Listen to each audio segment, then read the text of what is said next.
So recently जो 2025 में prelims हुआ था JKPSC का, वो काफ़ी ज़्यादा लोगों को टफ़ लगा था।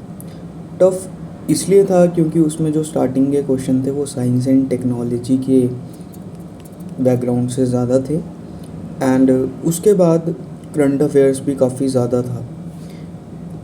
कुछ ऐसे कोर सब्जेक्ट्स थे, जैसे हमें मेंस लिखने का मौका मिला इस बार, एंड हमारी जो स्ट्रेटजी थी प्रीलिम्स को लेके, आज वही मैं डिस्क्लोज़ करूँगा आप लोगों के साथ कि how we did it and how we came into the mains. So the first thing is that कि कुछ ऐसे सब्जेक्ट थे जिसे हम टॉप 3 सब्जेक्ट्स कह सकते हैं। सबसे पहले पॉलिट की इस बार भी अराउंड 19 क्वेश्चन थे। उसके बाद हिस्ट्री, जो कि स्टैटिक सब्जेक्ट्स हैं, हिस्ट्री, पॉलिटी एंड इन्वायरमेंट के साथ इंक्लूडिंग साइंस एंड टेक्नोलॉजी। तो साइंस एंड टेक्नोलॉजी जी वो करंट अफेयर बेस्ड ज़्यादा थी। इवन कि जम्मू एंड कश्मीर के करंट अफेयर्स काफ़ी थे उसके अंदर। करंट अफेयर से भी 22 क्वेश्चंस थे। तो स्ट्रेटजी के बारे में बात करेंगे। यहाँ पे मैंने ईयर वाइज ब्रेकअप दिया है। जैसे 2021 में अगर इकोनॉमी की बात करें 18 से 11 क्वेश्चन है, तो 2025 में 9 क्वेश्चन थे। कुछ क्वेश्चन JNK के बजट में से थे, और कुछ बजट में जो स्कीम्स थी, कुछ मेरे को अभी भी याद है। उसके अंदर एक स्कीम से क्वेश्चन था, ये इलेक्ट्रॉनिक जो बसेस चली थी जम्मू कश्मीर में, उससे भी क्वेश्चन था। ऑपरेशन राहत करके था, वो करंट अफेयर्स में था। उसके बाद इन्वायरमेंट से भी करंट अफेयर बेस्ड थे। साइंस एंड टेक्नोलॉजी में 19 क्वेश्चन थे। पॉलिटी मेजर 19 क्वेश्चन थे। कुछ बेसिक्स पॉलिटी के पूछे हुए थे, जैसे ऑर्डर ऑफ प्रेसिडेंस पूछा था। देन उसके बाद क्वेश्चन था एक्ट से, क्वेश्चन था जो कि हमारे रेगुलेटिंग एक्ट वगैरह से क्वेश्चन थे। उसके बाद क्रिप्स मिशन मॉडर्न हिस्ट्री में आ गया। एंशंट से भी कुछ क्वेश्चन थे। बुक रिलेटेड कश्मीर से 1-2 क्वेश्चन था, कश्मीर जम्मू कश्मीर हिस्ट्री से, वो बुक्स एंड ऑथर्स को रिलेटेड। देन उसके बाद सैफरॉन कल्टीवेशन किसके टाइम पे हुई थी, कुछ ऐसे क्वेश्चंस थे।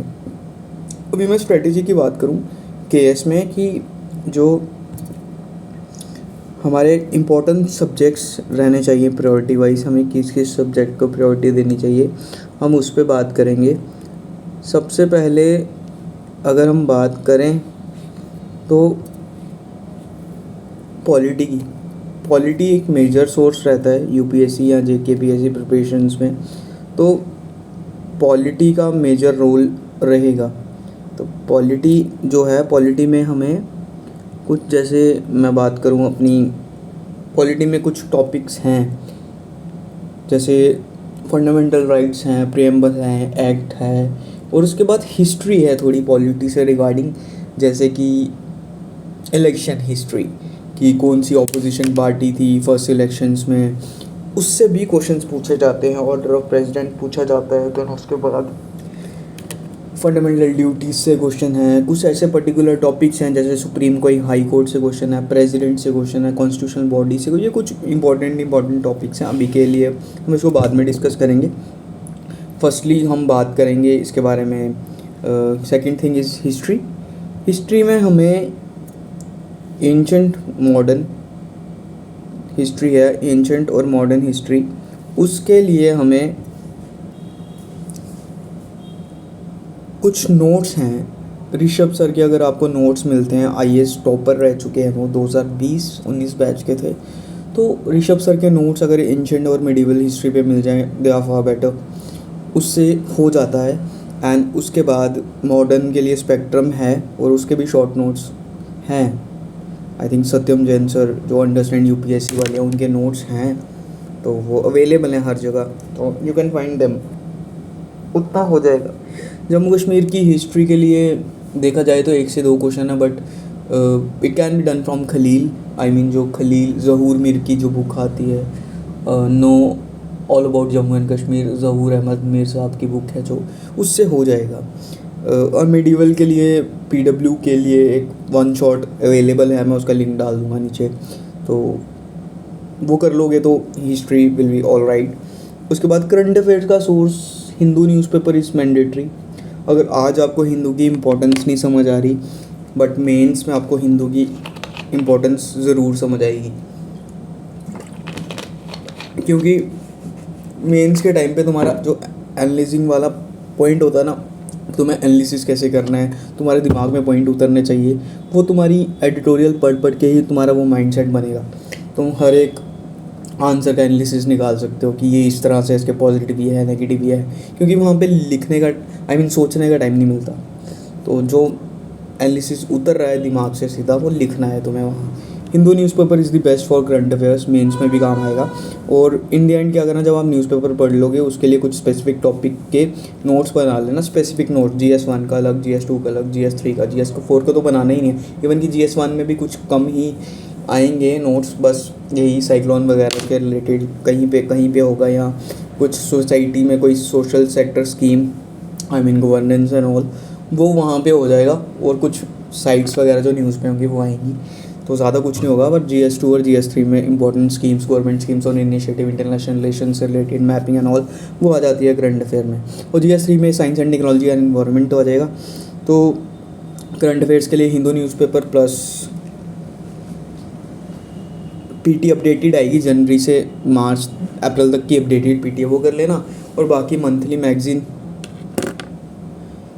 पढ़ लेना। अगर मंथली मैगज़ीन अगर नवंबर में UPSC की मैगज़ीन आ जाती है विजन IAS की, तो वो ठीक है।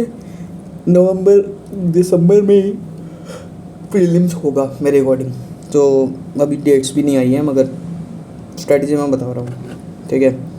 और एंड में एक छोटी सी मैगज़ीन आती है स्पीडी करके, वो एंड के मंथ में पढ़ लेना, बस करंट अफेयर वहाँ से हो जाएगा। पॉलिटी के लिए लक्ष्मीकांत, ज्योग्राफी के लिए 11th-12th की NCERT दैट इज़ सफिशिएंट। उसके बाद सुदर्शन गुर्जर सर की मैपिंग वर्ल्ड हिस्ट्री पे, वो ज़रूरी है, क्योंकि इस बार भी वर्ल्ड हिस्ट्री से क्वेश्चन आ गए थे, बेसिक ही थे, बट उस टाइम काफ़ी डिफ़िकल्ट लगा था क्योंकि प्रीलिम्स का प्रेशर था। और big 3 subjects polity, history and geography पे फोकस करना, 40-45 क्वेश्चन आ जाएंगे। और करंट अफेयर अगर किया होगा you will be in the list. तो CSAT के लिए 2021 से लेकर 2025 तक के PYQ सॉल्व करना। जिसका मैथ कमज़ोर है उसके लिए कुछ बेसिक टॉपिक्स हैं, जैसे नंबर सिस्टम, उसके बाद time and work, speed, distance and time ratio, profit and loss वगैरह, ये सब। और रीजनिंग के लिए सबको पता ही है। और यहाँ पे साइंस एंड टेक्नोलॉजी भी विजन की मैगजीन से होगी। Environment Shankar IAS is the best source. उसके बाद इकनॉमी के लिए अपने अपने सोर्सेज हैं, मृणाल सर के नोट्स हैं, वो तो काफ़ी बल्कि हो जाता है। उसके बाद श्री राम IAS के नोट्स हैं, मैं तो नितिन सिंघानिया से पढ़ता हूँ, इट्स फार बेटर। एंड उसके बाद अप्रोच ये रहनी चाहिए कि सिलेबस की एटलीस्ट 2 रिविजन्स लगाओ। उसके बाद ज़्यादा टेस्ट सीरीज़ की ज़रूरत नहीं है। मेरी स्ट्रेटजी ये है कि PYQ सॉल्व कर 2015 से 25 तक, 10 साल के UPSC के, 5 साल के KS के। अगर वो आप सॉल्व करोगे, एक एक क्वेश्चन को अच्छी तरह से एनालिसिस करोगे, एक क्वेश्चन पे एटलीस्ट 2-3 मिनट लगाओ, 5 मिनट लगाओ, अभी बहुत टाइम है। एक एक क्वेश्चन को पढ़ो कि उसका बैकग्राउंड क्या है, वही रिपीट चीज़ें होती रहती है PYQ से। इट्स द बेस्ट स्ट्रेटजी ये बेस्ट है, सो सॉरी, कि आप 10 साल के क्वेश्चन पेपर लगाओ, टेस्ट सीरीज को छोड़ो, क्वेश्चन पेपर बार बार लगाओ, ताकि कुछ ऐसे टॉपिक्स हैं जो KS में रिपीट होते हैं, UPSC के चाहे या KS के पेपर से, यही स्ट्रेटजी है। तो बस यही सब था। बाकी एनालिसिस देख लो आपकी पॉलिटी, हिस्ट्री और ज्योग्राफी और करंट अफेयर्स से ही ज़्यादा क्वेश्चन है। अगर किसी को साइंस नहीं आती तो कोई बात नहीं भाई, मैंने भी यही किया था कि जो साइंस एंड टेक के क्वेश्चन थे, साइंस बेसिक साइंस के, वो मैंने छोड़े थे। एंड पॉलिटी ने काफ़ी साथ दिया था। एंड यही सब है, राइट। सो बिग 3 को याद रखना, पॉलिटी, हिस्ट्री एंड ज्योग्राफी, क्योंकि ज्योग्राफी की इस बार वेटेज कम थी। मगर नेक्स्ट टाइम अब ये नहीं सोचना कि इस बार वेटेज कम है, नेक्स्ट टाइम भी कम होगी, नेक्स्ट टाइम देख लेना ज्योग्राफी की वेटेज ज़्यादा होगी, राइट। तो यही सब था। Thank you so much. Hope कि आपको समझ आया होगा कि कैसे करना है। मेजर सोर्स PYQ होना चाहिए और बार बार रिवीजन करो। कुछ एक सोर्स पकड़ना, एक सोर्स के बाद कहीं बार मत जाना। Thank you so much.